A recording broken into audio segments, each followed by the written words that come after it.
can we'll ask.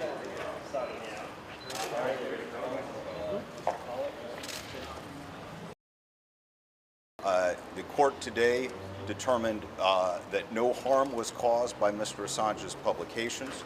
We know that they were newsworthy. We know that they were quoted by every major media outlet on the planet, and we know that they revealed important information. That is called journalism. The United States prosecuted that. They exposed Mr. Assange to 175 years in prison. That is what has a chilling effect. Today, a decision that it's time for Mr. Assange to go home, that doesn't have a chilling effect. The chilling effect is the United States pursuing journalism as a crime. I hope this is the first and last time that ever occurs.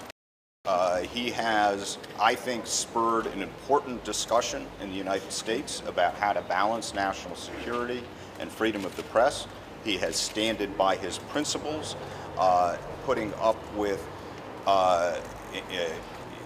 detention in the embassy, incarceration in a high-security prison. I hope that every one of us would have the courage to stand by our ideals the way Mr. Assange has, and so I certainly hope he feels that he has left a powerful legacy, and I am certain that there are other chapters in the Julian Assange story yet to be written. With that, I'm going to turn it over to... So can you tell us how long it took to get this deal? Years? Months?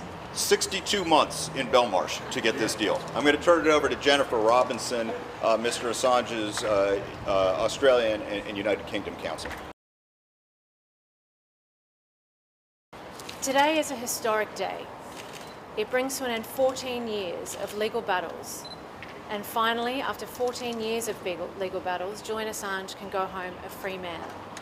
This also brings to an end a case which has been recognised as the greatest threat to the First Amendment in the 21st century. So it is a huge relief to Julian Assange, to his family, to his friends, to his supporters, and to us, and to everyone who believes in free speech around the world, that he can now return home to Australia and be reunited with his family. Today he pleaded guilty to an offence for having published information in the public interest, for which he's won journalism awards the world over and been nominated for the Nobel Peace Prize every year for the past decade.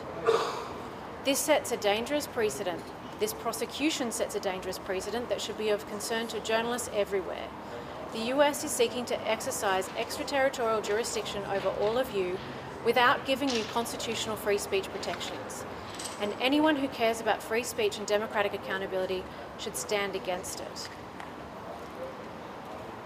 But I want to encourage everyone that stood up and fought for Julian to continue to stand up and fight against this dangerous precedent. I hope that the fact that we've been able to free Julian Assange today against all the odds and against one of the most powerful governments in the world will give hope to all journalists and publishers who are imprisoned around the world. And we encourage everyone who stood to fight for Julian to continue that fight for him and for all of those others in the hope that we can secure their freedom too. All right, well, you heard right there, counsel and co-counsel